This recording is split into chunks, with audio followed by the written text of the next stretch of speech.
샬롬, 여러분 반갑습니다. 함영학 전도사입니다. 5월 26일 아침 묵상 시작하겠습니다. 먼저 기도하겠습니다. 참 좋으신 하나님 감사합니다. 우리의 새로운 하루를 주님 말씀으로 열어가게 하시니 감사합니다. 이 시간 성령께서 함께 하셔서 말씀을 듣고 깨닫게 하시고 또 그 말씀 행함으로 나타내는 저희들 되게 하여 주옵소서.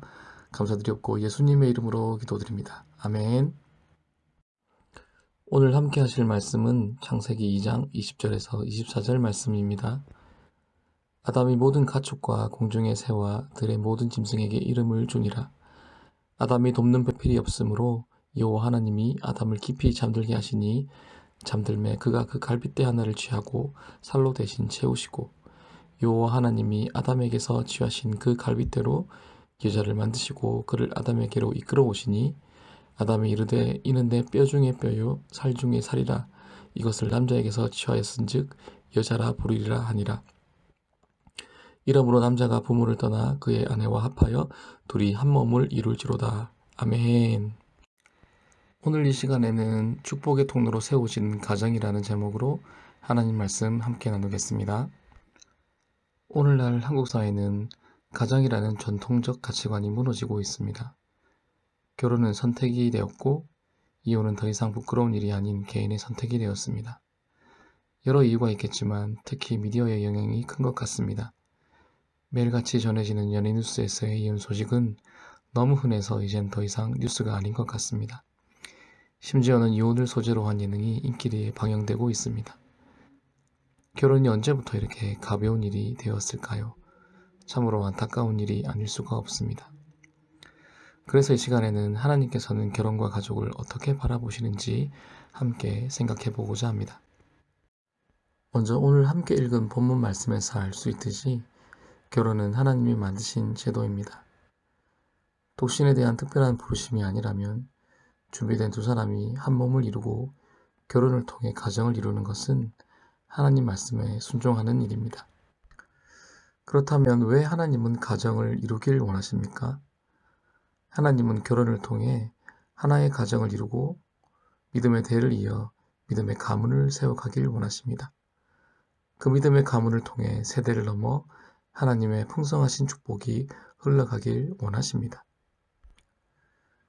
두 번째로 가정은 하나님의 축복이 흘러가는 장소입니다. 그러므로 가정은 하나님의 축복이 흘러가는 통로가 되어야 합니다.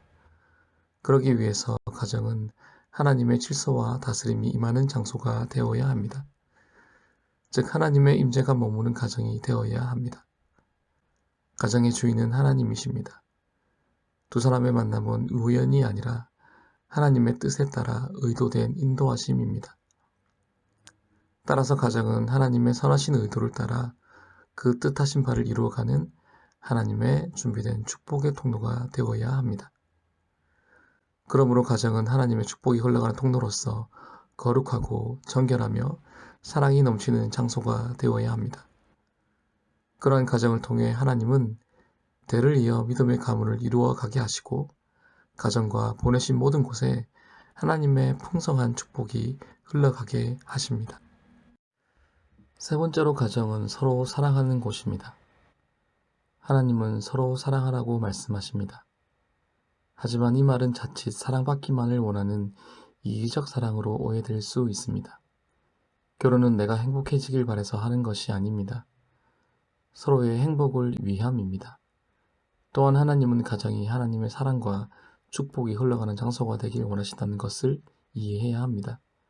이러한 하나님의 뜻이 이해되지 못한다면 결혼은 시작부터 나에게 만족을 주지 못하는 상대방으로 인해 실망하게 되고 결국 행복하지 못한 결혼 생활로 이어질 수밖에 없습니다. 그러므로 결혼은 서로 사랑하고 또한 가정을 통해 하나님의 사랑이 흘러가는 장소가 되어야 합니다. 그럴 때 하나님의 풍성하신 축복이 가정에 머물게 될 것입니다. 마지막으로 가정은 하나님의 질서로 세우시는 곳입니다. 하나님은 가장을 통해 가정의 축복이 흘러가길 원하십니다. 그러므로 먼저 가장은 하나님과의 친밀한 관계를 이루어야 합니다. 즉 하나님의 마음을 아는 가정이 되어야 하는 것입니다. 그렇게 되어질 때 가정을 향한 하나님의 뜻이 온전히 가정을 통해 이루어질 수 있습니다. 또한 하나님은 가장을 통해 가정을 축복하길 원하십니다. 성경 속에 나타나는 수많은 가문은 가장의 축복을 통해 자녀에게 하나님의 축복이 흘러감을 볼 수가 있습니다. 그러므로 가족은 가장의 권위를 인정하고 그 권위에 순종해야 합니다. 그리고 가장은 하나님의 사랑으로 아내와 자녀를 사랑하고 희생하고 보호하고 가족을 위해 간절히 기도해야 합니다. 이것이 하나님의 질서이며 하나님의 뜻을 온전히 이루는 길입니다. 말씀을 맺겠습니다. 오늘날의 사회는 가정의 의미가 너무나 세속적으로 바뀌어가고 있습니다. 크리스천들 또한 고귀한 하나님의 가정을 세워가기보다 서로의 감정에 충실하려고만 합니다. 심지어 결혼은 자신의 행복을 추구하는 장소가 되어가고 있습니다. 그 결과 하나님과 많은 사람 앞에서 서약한 결혼이 서로의 감정의 골로 인해 너무도 쉽게 깨어지게 되는 것입니다. 하나님께서는 가정을 너무나 소중히 여기시고 이 가정을 통하여 하나님의 뜻이 이루어져 가길 원하십니다. 그러므로 가정이라는 공간이 인간의 이기심을 극대화하는 세상의 가치관으로 세워지는 것이 아니라 하나님의 정의와 공의 그리고 사랑이 구현되어지는 거룩한 장소가 되어야겠습니다. 함께 기도하겠습니다. 사랑하는 하나님 감사합니다. 분주한 일상 가운데서도 잠시 우리의 발걸음을 멈추고 하나님 말씀 붙들게 하시니 감사합니다. 우리가 살아가는 모든 순간에 하나님을 가장 높이며 하나님이 말씀하시는 대로 살아가는 저희들 되게 하여 주옵소서. 감사드리옵고 예수님의 이름으로 기도드립니다. 아멘. 오늘도 주님과 함께 하시는 복된 하루 되시길 축복합니다. 샬롬.